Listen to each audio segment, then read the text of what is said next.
16th of May, 1839. The unflinching African sun has continued to plague our expedition, making it impossible to dig until dusk. How Professor Herbert managed to find the location in these vast plains of nothingness remains a mystery to me. When I asked him about the tomb again, he told me about the legend of Tin Hanan, the mother of us all. An interesting story in its own right, but I can't help feeling there's more. Later that evening, we uncovered a passage beneath the dunes leading to a sand-covered stone structure. The professor was confident it was the tomb we sought and ordered the others to clear the way late into the dark, cold night. Tomorrow, I shall lead the men into the ancient structure, hoping to reach the burial chamber. No matter what the professor is keeping from me, the dig should yield something interesting to take back to London and the British Museum.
"17th of May, 1839.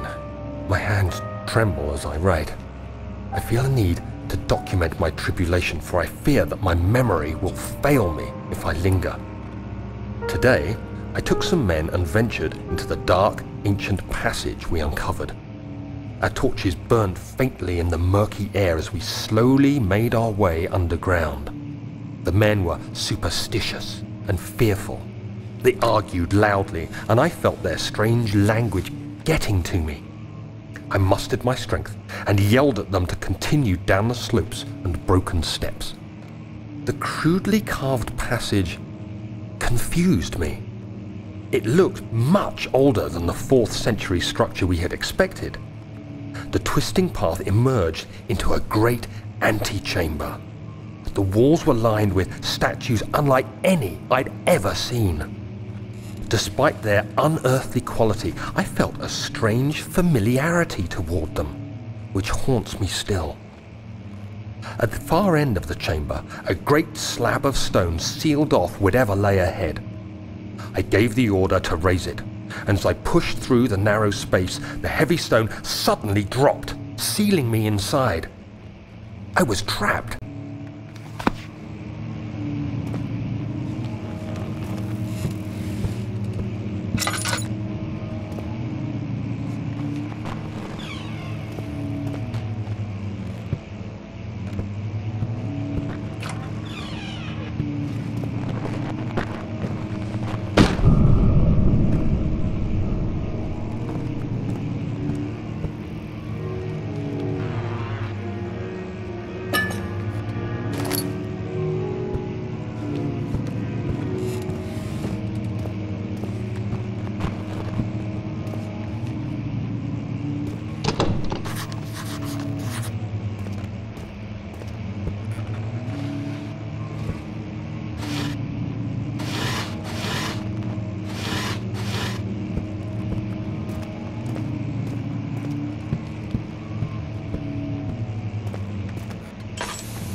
1839. After pounding the unforgiving stone wall for what seemed like an eternity, I realized it was hopeless. I was trapped. I fell to the ground, gasping for air, trying to focus. That's when I saw a faint blue shimmer. My weakened body was heavy to carry, but I managed to push myself toward the enchanting light.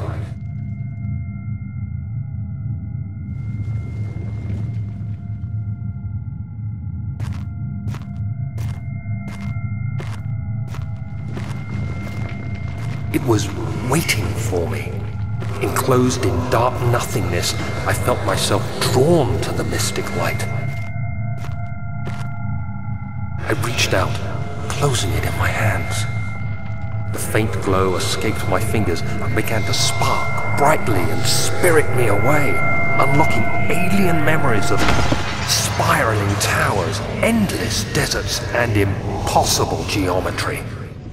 The next thing I can remember is the grating sound of stone being lifted, the voices of the Arabs pulling me to safety, and grasped firmly in my hands was the broken pieces of a most peculiar relic.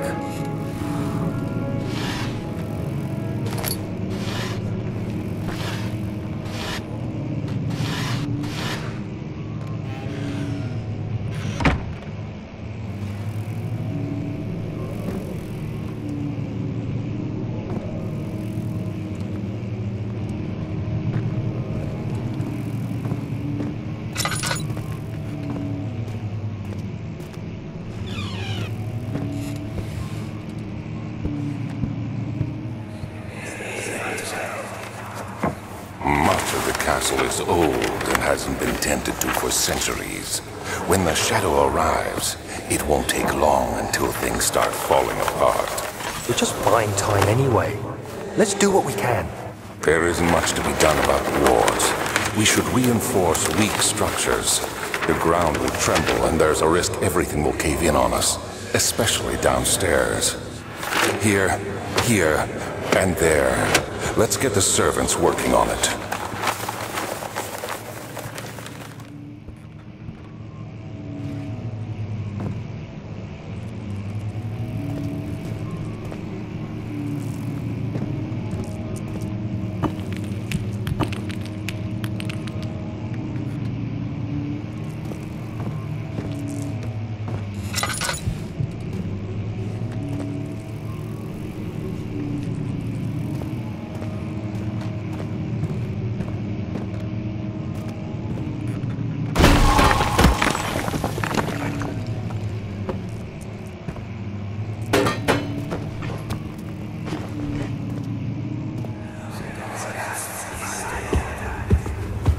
You have to be swift when you activate the first one. You hear that? If it stops, you'll have to start over. Isn't all this a bit excessive? You can never be too careful, Daniel.